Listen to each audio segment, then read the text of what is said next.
Jump off that exhausting hamster wheel and into balanced living with Dr. Marissa. Promise you joy in the mystery. Dr. Marissa, also known as the Asian Oprah. Her mission, to be a beneficial presence on the planet. Her purpose, to be your personal advocate to live, laugh, love, learn. Her life motto, don't die wondering. Take back your life with Dr. Marissa Pay.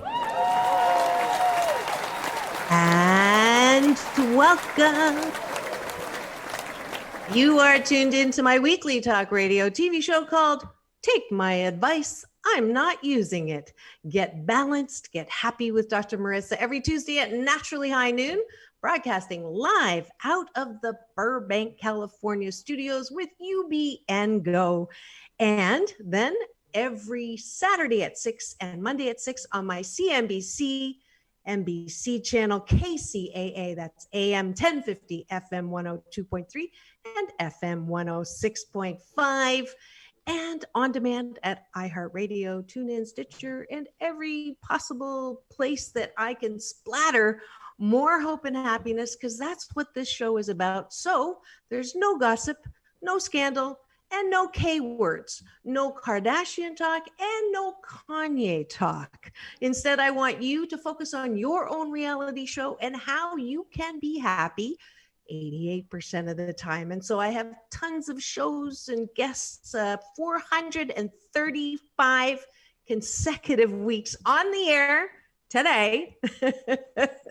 I don't know if I'm getting applause or not there from Tony, but I am so delighted to be able to be with you and to continue to be supported by you on this show. And right now, we are going through quite the unplanned, I'm saying undeserved, fluxed up time.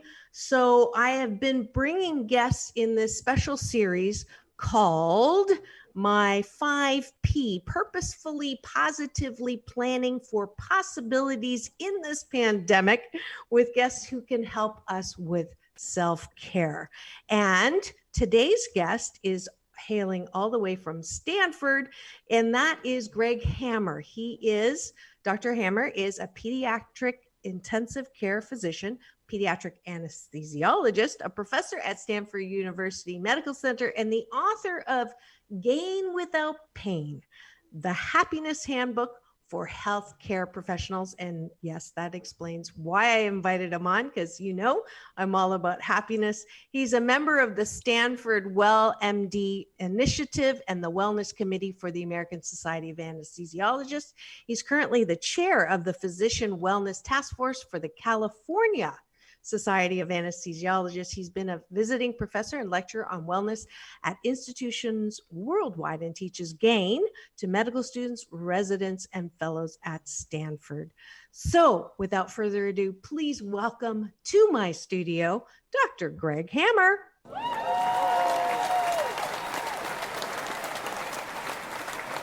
All righty. Welcome. And thank you for being here and coming to my studio. I've just lost the picture, but there we are. Dr. Hammer. So I have a friend who doesn't have an answering machine. She has a questioning machine. And when you call her, she says, "Who are you and what do you want?" So that's how you're going to introduce yourself. Who are you and what do you want? Well, it's great to be with you, Dr. Marissa.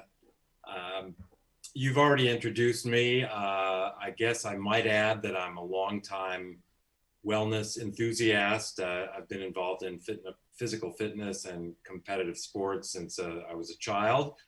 I have a degree in nutritional science and bring that to bear on my pediatric intensive care practice, where nutrition is so important and so often overlooked. I remain an exercise enthusiast, and also I'm a longtime meditator. And I might say that I had sort of an epiphany about 10 years ago when I realized after a lifelong search for the truth and happiness that there's nothing to look for, it's already there. In fact, as you probably can appreciate, happiness is our true nature. And then I joined the Stanford WellMD initiative, as you suggested. And since then, I've been giving an increasing number of talks prior to COVID, of course, in person around the world on physician wellness, as well as my research, which is actually in pharmacology. But I prefer to talk about wellness. And I think that's why we're here today. So what do I Absolutely. want? I want happiness, and I want happiness for you and all of your listeners as well. Oh, that's wonderful. And so I love it when I, on impulse, invite guests and then find out later that there's multiple points of intersection, because that's just the way my life works. And definitely meditation is my medication. And I am absolutely, every morning I get delivered by my UPS man, my universal power source, whenever I meditate. And so I'm glad that we share that. So we're the happy ones. There's a lot of people right now. I think the statistics that were sent to me, I don't know if you want to rattle them off or you want me to, but just the level of understandable burnout that people are going through right now. I think that even the most positive person, I've called hashtag positively opinionated, and even I, in the mornings now, I have to have my coffee and my meditation, or I'm staying there, because everywhere I turn, the numbers going up, the numbers are going down. Restriction, no restriction, restriction again. Loss of jobs, loss of people are, I think NAMI put out this, that there are how many % more drug overdose. There's a little cartoon that it said, when we get to leave the house, you have two choices: Weight Watchers or Alcoholics Anonymous, just from the trying to adjust to what's going on. So tell me what you've experienced, what people are saying to you and what you're treating. Well, certainly I agree with you. This is a time of great stress, and stress leads to burnout. Burnout being that state of exhaustion, both mental and physical exhaustion, that comes from chronic stress. I think that we're all feeling that stress on behalf of ourselves as individuals, and also on behalf of everybody else. And that can be very overwhelming. And we could talk about stress. Acute stress may be actually adaptive, because when we're in a situation where we have a sudden emergency, like a toddler falls into the swimming pool, our adrenaline goes up, our cortisol levels in our blood go up. And those are adaptive in that they help us react quickly and perform heroic feats and rescue the toddler and so on. But when that stress persists for more than a very short period of time, it causes lots of chronic problems. And in fact, with acute stress, it's perfectly okay to experience acute stress. The adaptive way of dealing with it means bringing those hormone levels, the adrenaline and the cortisol levels, back down quickly. When we don't do that and the stress persists for days, weeks, months, this is maladaptive, and that level of stress has a lot of deleterious effects on our bodies, as I'm sure you know. It interferes with our sleep, it interferes with our immune system, it causes our blood sugar to go up, it stresses our circulatory system, causes high blood pressure in many people, and the increased heart rate that we experience under conditions of acute and chronic stress is deleterious for our heart. So many undesirable effects related to stress. So the question is, how do we deal with the stress? It's out there. There are a lot of external stressors and internal stressors. And again, those lead to burnout. So I have a very simple approach to dealing with that, which is embodied by the acronym GAIN, which is the foundation of my own meditation and that which I teach. And GAIN stands for gratitude, acceptance, intention, and non-judgment. And I believe these are the pillars of personal resilience and, in fact, happiness. Absolutely. You're right up my alley on that. I call a spoonful of gratitude will make anything go up instead of down. And absolutely. So I like the fact that, you know, you're still talking about the possibility of happiness at this time, because a lot of people are waiting for things to get back to normal before they can be happy again. So it sounds like you're saying you can actually be happy before this is over. So what is the so you're familiar with Kubler-Ross and the 5 stages, I'm sure. For people who are really stuck in that 4th stage of grief and loss, how do they make that jump to 5 acceptance? Like, what, you know, for me to be talking about choosing happiness is normal for me, but for someone who's, you know, lost their job, unemployment's gone, they are applying for jobs every day, nothing's happening. They now have to deal with homeschooling or, you know, putting their kids at risk, sending them to school, parents who are maybe in a hospital and they can't go visit. So these are real, you know, these aren't imagined stressors. So how do you get to gratitude when you're sitting in a shirt and saying, "What the fork?" Well, first of all, a couple of principles I would espouse. One is that recognition of why we think the way they do, why we think the way we do rather, and what are the barriers to happiness is important. And I think there are 2 important principles that prevent many of us from being happier. I don't think anybody is happy all the time. It's a matter of perspective and doing better, being happier, not happy all the time. We're going to be unhappy some of the time, regardless of how well put together we are. But I think those 2 really important principles would include, 1, that when we are fully present, we are happy. And according to Buddhist doctrine, that which keeps us from being happy is this sense of being a separate self, of being disconnected from our brothers and sisters in the world and disconnected from nature. And we're this thing that is born, that lives, that dies. So this concept of the ego or the separate self leads to our unhappiness. And how do we transcend that sense and become happier? And the way to do it is to recognize that when we're fully present, that sense of separation disintegrates. So think about the times when you are fully present and you can easily acknowledge and recall that you were happy during those moments. For example, we take a walk in the forest and we're just overwhelmed by the beauty of these ancient redwoods, etc.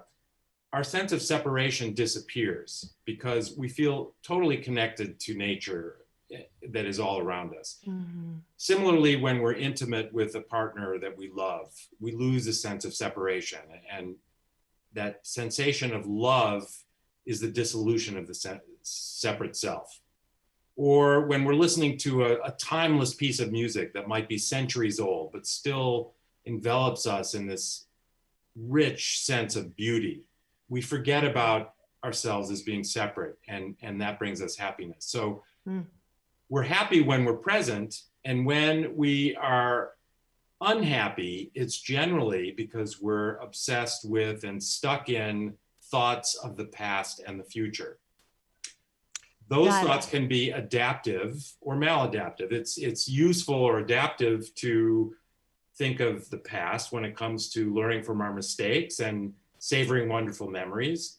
And it's useful to have thoughts of the future when it comes to planning for something wonderful or even planning to put bread on the table. But beyond that, we need to be more present in order to be happier. Mm-hmm. And there are ways that we can approach that from a very pragmatic, exercise-related point of view. And so we can talk about that. The other thing I just wanted to say briefly is that beside this idea of being present and therefore happy, it's important to recognize that we all have a negativity bias. We all tend to remember unpleasant or negative experiences and sort of forget about the positive, happier times. And that's probably one explanation for that might be that we're always on the edge of danger. But this comes from our forebears who may have had a saber-toothed tiger poised at the mouth of our cave. And we were surrounded by predators. We had to worry about where our next meal was coming from. Most of us are not in that state anymore. Yeah, I don't. Yet we have this residual sense of obsession with the future, and that brings anxiety and fear into our lives and makes us unhappy. So the two important issues, I think, are being present is being happy, the dissolution of this idea of being a separate self and disconnected. And the second thing is this negativity bias. And we can actually change them both by using our intention, which is the I in game. Beautiful, beautiful. And if you've just tuned in and you're wondering who I'm talking to, who actually is using a lot of the principles you may have heard from someone else, it is Dr. Greg Hammer. You're tuned in to Take My Advice, I'm Not Using It. Get happy with Dr. Marissa. Dr. Greg Hammer is zooming in from Stanford. He's here to give us some relief from the stress that we're all feeling with some tools, and he's talking about gain. And I just want to rewind. I think when you're talking about being in the present, which I always say is a gift, and to unwrap it, I think one of the principles, I almost want to put it in the gain, is see, because I never really made that connection. That connection is a key connection. So when we are not, when we feel like we are on an island by ourselves, we're not connected to anyone or anything or any, energy outside of ourselves, then we are purposefully isolating and then creating an environment where we are going to go into that negative worst case scenario because we're holding ourselves separate. And I never made that connection. And I think that's a really, as soon as you begin to see yourself as not a part of, I think is the first danger. So then my practical application of that is to remember that I'm not alone, that I do have people that love me in spite of me and I them. And that, when I'm in that, I'm telling people all the time, take the breath, anchor yourself in the present moment, and remember the good stuff. Remember that you are a precious child in a friendly universe.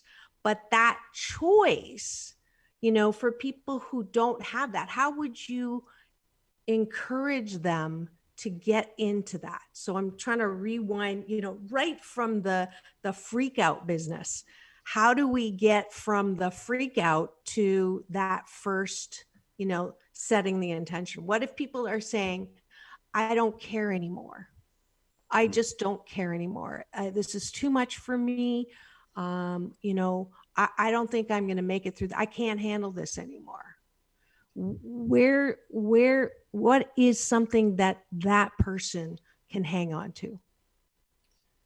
I would go back to these very simple and universal principles of gain. And yes, we have, you and I, a lot in common with our philosophy and our outlook, because these are inevitably core principles of personal resilience and happiness. Excuse me. So let's start with gratitude. I think we all appreciate that gratitude is a necessary ingredient for happiness. We can be blind and happy, we can be deaf and happy, but you'll never see a person who's ungrateful and happy.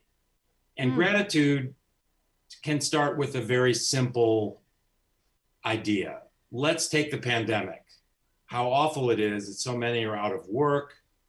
People are feeling very isolated from their loved ones in their homes. They project into the future again because we tend to be obsessed with thoughts of the past that bring regret and shame, and thoughts of the future that are maladaptive, that bring fear and anxiety. And you put that together with our negativity bias, and it's easy to understand how we catastrophize. We think of the worst case scenario. And let's think about the worst case scenario. Let's actually consider being grateful for everything we have, focusing again on what we have rather than what we don't have, compared to our ancestors 100 years ago that lived through the great influenza pandemic of 1918. During that pandemic, 50 million people died worldwide. Hopefully that's a far, far larger number than will transpire. Will it ever get to? Yes. And conditions were much worse than they are now. There was very little healthcare available. There was very little communication. People were isolated physically and in every way from their loved ones with whom were not living in their homes. Sanitation was difficult. Actually, people were dying in many places at such a rate that there were not actually the facilities to remove dead bodies from homes. I mean, you can just imagine being in a home with one or more loved ones who are deceased, and you have to put them in a room and close the door because there aren't enough ambulances or trucks to take the bodies away. There aren't enough places to bury the dead. There aren't enough caskets. People were buried in mass graves in many instances. So that was only 100 years ago. Now, fast forward to the current pandemic, imagine how fortunate we are. We have the internet, and granted, that can be a sensory overload experience, Right. but we can connect with loved ones virtually. So even if we're physically isolated, we don't have to be virtually isolated. Correct. We have much better access to medical care, to healthy food, information that's useful to let us know what practices we should be embracing as far as keeping ourselves and others safe. So again, we can be grateful that things are not much worse. And that's usually the case. If we use our intention to focus on what we have instead of what we don't have, we can be grateful. And these gain elements are all interrelated. But that's a start. I think we can start with the G in gain, and that is gratitude. So that's a point of departure. Great. Yeah, I call it ICBW. It could be worse. Just about always. Yes. And we can shop, we can binge, we can do pretty much anything except go to bars. You can still order out. And it's really, someone had told me, I think there's some program that actually goes and has footage of what it was like during that 1918. So I was looking it up on YouTube, but even the pictures of the nurses, they didn't have masks on. So here are healthcare workers, and it was so horrible that I understand the doctors did not even want to talk about it or write about it or anything. But just as an aside, I have to use you right now to ask you this question. I had another doctor on last month who was a medical doctor and a environmental toxicologist. And she was here talking about masks and about social distancing and why have we gone so nutso to disparage medical professionals and saying they're making up numbers and that there really is no virus and that all of this is an overblown marketing. I mean, I have people who will actually say science is dead, and I'm abhorred. So have you come across this at all? And how are you dealing with I know this is not part of our regular, what was supposed to be the interview, which we still are dealing with, but I have to ask you, because you're at Stanford, do you have people actually questioning the pandemic? Not in my presence, but I'm aware of those who are conspiracy theorists. And I think there are always those on the fringe who believe that we never actually landed on the moon, that was all created in a studio somewhere, that we were responsible for having planes flown into buildings on September 11th, 2001. But this is there are always loud, people who will believe that, you know, but it's a loud fringe this time. Like usually the fringe, the UFO or the didn't really land on the moon. It's like, okay, you're like over there and have fun with that. But yeah. I mean, it's here. Like there's like a majority, a loud minority bordering on majority. What the fork? Well, I don't know. I don't know what the data are. I'm not sure that it would be. It is on Facebook. A substantial minority even who believe that this whole thing is drummed up. But there are certainly those that don't want to wear face masks, and that has become politicized. I mean, I think we can thank our fearless leader in part for that phenomenon. But there are always people who will rebel. There are those that, I consider them fringe elements who are so focused on personal freedoms that they're willing to infringe on other people's personal freedoms, let's say. Mm-hmm. So I think that's always out there. And I don't know what the numbers are, but, I think that there's always people who have what I would consider crazy ideas. Yeah, I just saw a poll saying that the majority of Republicans believe that this is overblown, or the numbers are not accurate, and that it's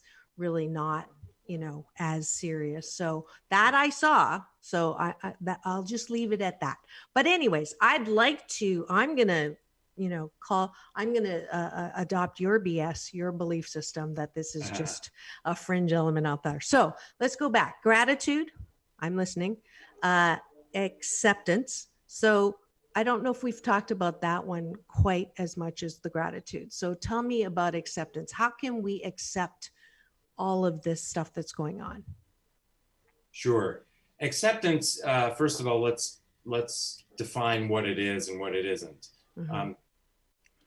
Acceptance doesn't mean that we should be laissez-faire and just kind of ignore elements that we actually need to be focused on.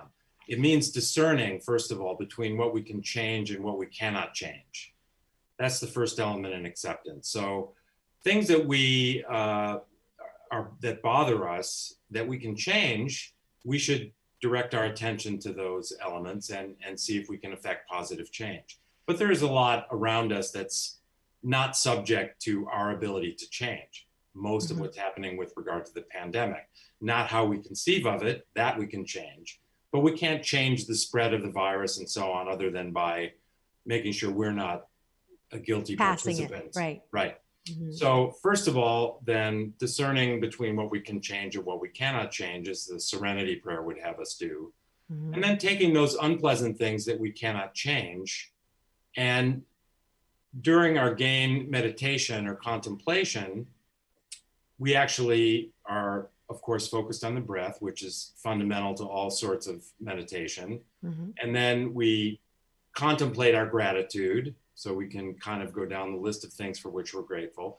Then we transition to acceptance. And although this may be uncomfortable at first, over time it becomes much more natural. And that is actually contemplating one or more elements that really hurt us, really bring pain and suffering into our world, for us personally or on behalf of our brothers and sisters all across the world.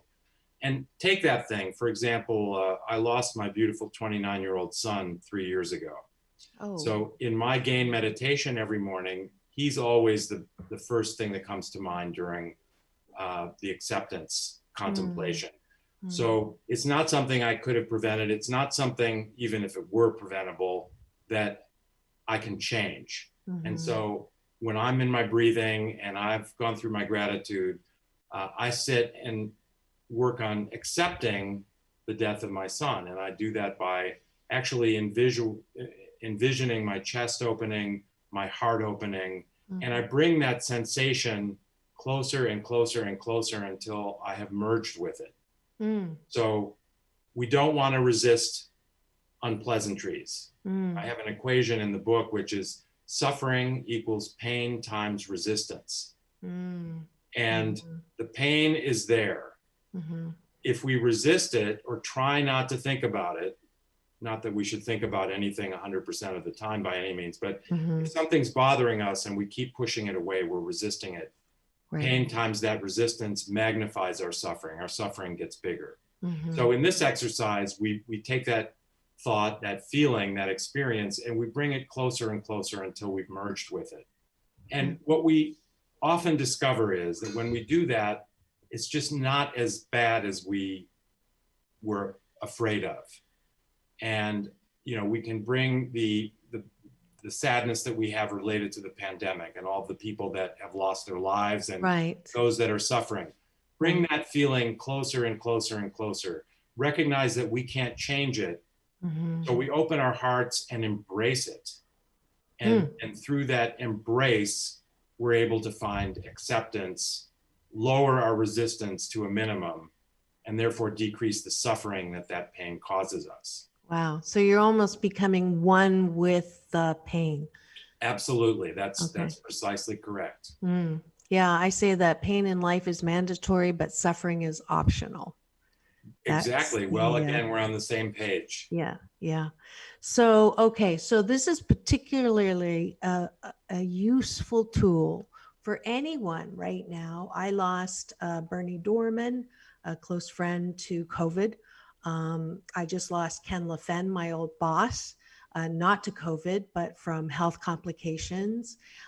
So instead of not thinking about it and pushing it away, to actually begin my meditation by bringing the feeling and holding that pain close enough to, I would say, almost transmute it instead of pushing it down and ignoring it or resisting it. So that's very helpful. Okay. So then we've got, I just got reminded I have to do my commercial break. But after that, we're coming back for the I and the N. If you would like to be a sponsor to this show about hope and happiness, please do contact me at drmarissa.life. And today I actually am sponsoring this show because I really wanted to bring all of this good information to you. So we'll be back in 2 and 2. Peace in, peace out, world peace through inner peace.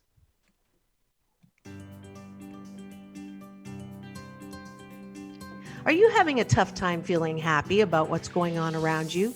Do you want to work with someone who knows how to choose happiness no matter how fluxed up things are? Then contact Dr. Marissa, best-selling author of 8 Ways to Happiness from wherever you are. And that wherever includes the middle of a pandemic. Because pain in life is mandatory, but suffering is optional. There is hope and happiness for you right now, especially now. Schedule your Zoom Get Happy session at www.drmarissa.life today. And we're back. You are tuned into my weekly talk radio TV show called Take My Advice. I'm not using it. Get Happy with Dr. Marissa every Tuesday at naturally high noon out of Burbank, California studios with UBN Go. And then every Saturday at 6 and Monday at 6 at my CNBC, NBC, syndicated channel KCAA, number 1 FM, 102.3, 106.5, home of Dave Ramsey and the Asian Oprah. And today we have in studio a new, very, very aligned, people are going to think you really planted him here, didn't you? I swear to God, I've never met him before, but he is absolutely talking my language. And I'm so glad that it sort of validates me. It's Dr. Greg Hammer. He's an anesthesiologist, a pediatric anesthesiologist, and most importantly, he is a wellness expert who is in Stanford, zooming in today. He has a best-selling book out right now called Gain without pain, the Happiness Handbook for healthcare professionals. Dr. Greg Hammer, welcome back. Thank you. Nice to be here. So we went through gratitude and acceptance. We've got intention and something, I don't know what N stands for yet. I wanted to be fresh, so I didn't read the book. So we have like literally 6 minutes to get through those Sure. two. So The N stands for non-judgment. oh yes, that's right. So we talked about being present and how being present means being happy. So how can we be more present? So we're doing our as little as 3-minute gain meditation every morning. I think that we learn by taking small bites, small steps, but doing it repeatedly. So I want to make this really easy for people. I describe it as little as a 3-minute meditation, but you have to do it every day if you want to get the full benefit. So intention. John Kabat-Zinn, who's the founder of the mindfulness-based stress reduction course and sort of mindfulness in general, starting back in the 1970s, he defined mindfulness as being present on purpose without judgment or non-judgmentally. So the on purpose is the intention. So we can change our negativity bias little by little if we apply intention to our thought process. And I'll give you a quick example, which is really a superb example. There's a program at Duke University called 3 Good Things. And cutting to the chase, you can sign up for the study, you can be in the program. All you have to do is think of 3 good things that happen to you during the day as you're getting ready to go to sleep at night. Doesn't take any time. You can do it while you're turning back the bed linens. And thinking of 3 good things actually makes you sleep better and it makes you happier if you practice it every night. And they've shown that through application of survey science in tens of thousands of individuals. So if you want to know more about it, you can search Duke University 3 Good Things. Dr. Brian Sexton is probably the central character there. He's a PhD psychologist and just a wonderful guy and a great speaker. So doing these 3 good things exercise every evening can actually start to bend the curve from a negativity bias to more of a positivity bias. It helps us focus on the good things we had in the day rather than the bad things or what we didn't experience during the day that we would have liked to have done. That's an excellent example of using our intention in this very small way, baby step way, to apply that to our thought processes, and we can actually sleep better and become happier. So in the I portion of the gain, contemplation and the meditation, you can actually review those 3 good things. So I can tell you that tonight, Dr. Marissa, I will think of this experience with you as a good thing that happened to me today. Aww. I'm about to get on my exercise bike. I'll get a good workout. That'll be another thing. I'm getting together with my daughter for dinner. So I've got 3 wonderful things that will have happened to me by bedtime tonight. And so I will embrace those and then embrace those and other good things in the intention portion of my meditation and cause myself to purposefully consider the things that I have and not the things I don't have. And we can bend our mind's thought processes toward the more positive by doing that simple thing. Fabulous, fabulous. And the N is non-judgment. And this is also part of John Kabat-Zinn's definition of mindfulness as being non-judgmental. That simply means look at the world exactly as it is. We didn't make it that way.